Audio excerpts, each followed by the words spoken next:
All right there. I feel quite nice coming back to life. That fucking Xanax, man. I'm too old for this shit. Friday, I think I had that. Can't even remember. I think I had maybe one or even half of one of those bars. Shit, man. Gone. Phew. I've seen that a lot in people. I mean, I know they're probably snides, after hours workers, just look at the instructions, 20% API. Is it stirred enough in there? Fuck it. And then just crush them and send them to lunatics. Because I've had them before, though. Like, I've had Valium before, where one day you can have 10 and it don't touch the sides, the next day you have one and you lose a week. They were 100 quid for 1,000 when my mate was getting sent over from Thailand. Yeah, they were great months. Just lost. Absolutely lost. Nowhere nice either. Just lost. Wasted. Limited time on the earth. 6 months on Valium. 6 months.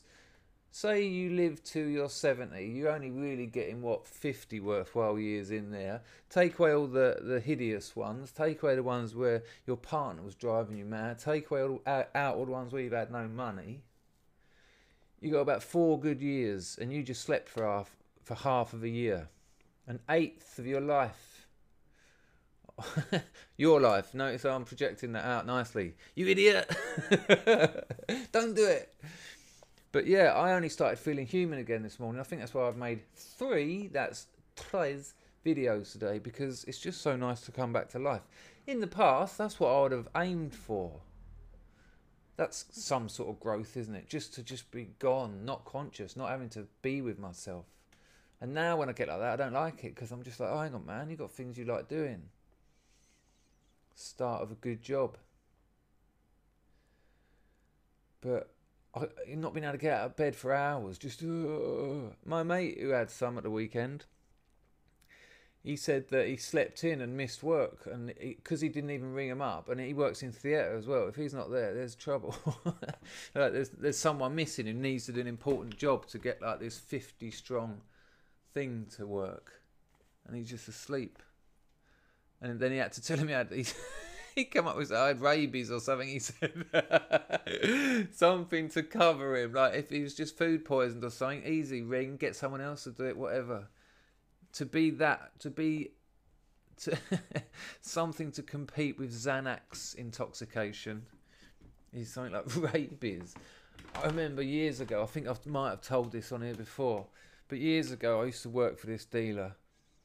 I was about 10 grand into him and a bag of these, like 5,000 pills. I'd just been selling them. As soon as I got a bit of money, I was buying heroin with it. And I kept thinking, oh, I'll make some money. I'll take a load out at the weekend.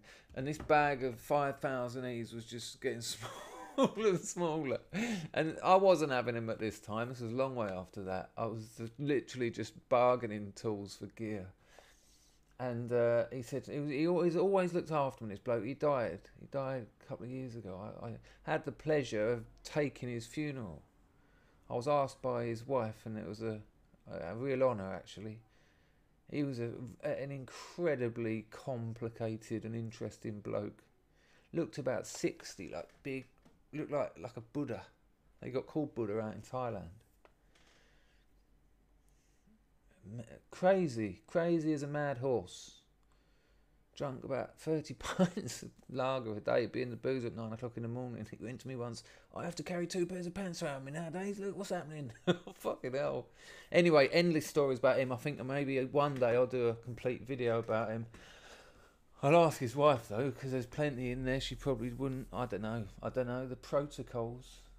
I'm not a gangster. I'll just let you know that.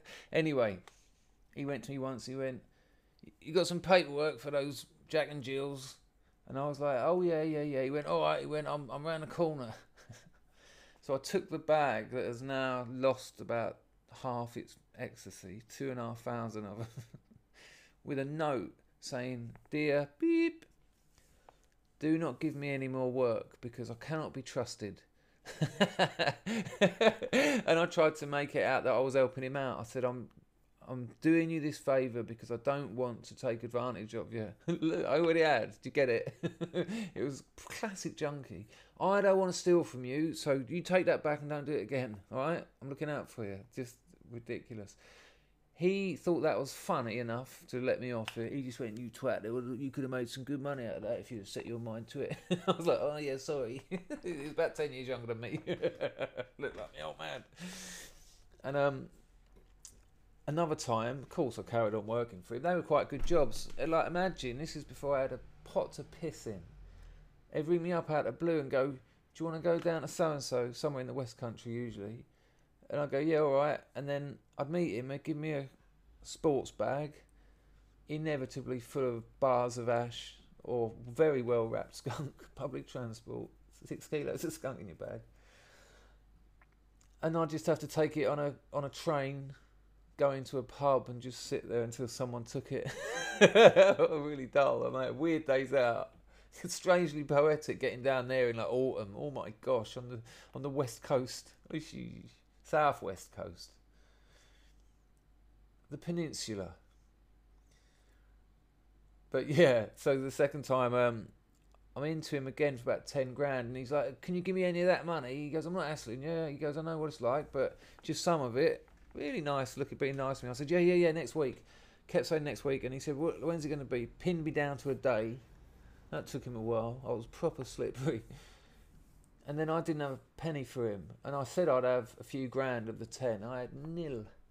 And I had a mate out in Hong Kong who used to bail me out quite a lot. Sometimes if I was really desperate, I'd ring him up and go, "Man, I'm fucked." And they'd just wire me like £100. Like, plenty of times. But he said he was going to lend me a few thousand.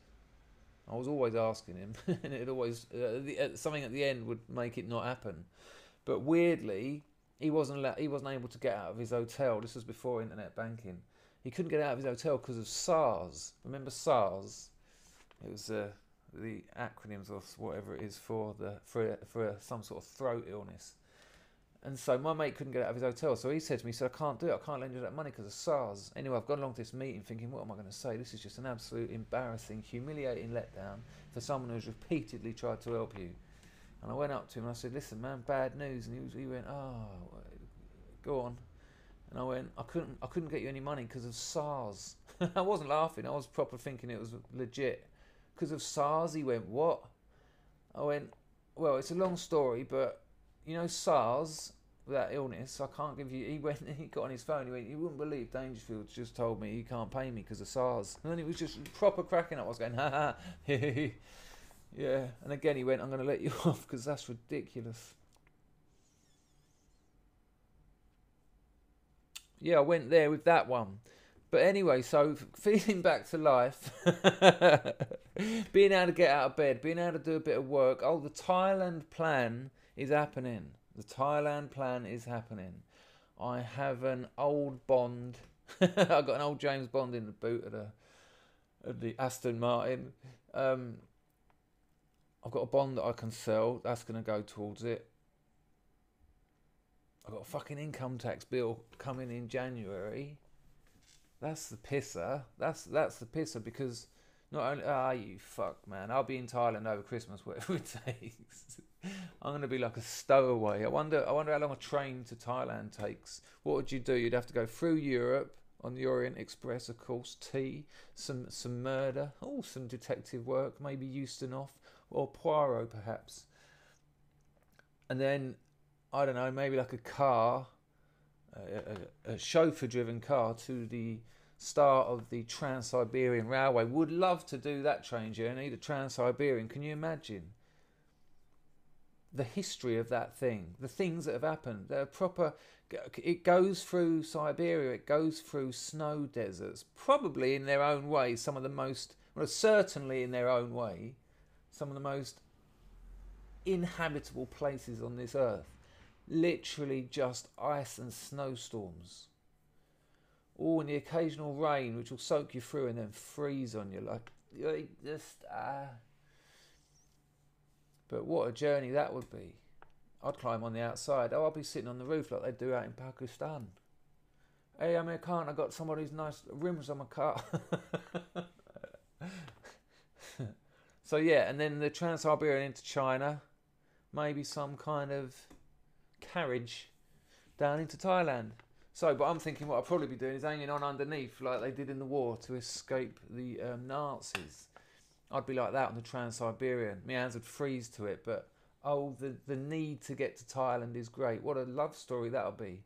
Just as I arrived in Patong, I go, sorry, I'm dead, and just collapse. But it was all about the journey, and that's what they learned. That's what the audience learned. I think that's a good enough time to stop this shit, don't you?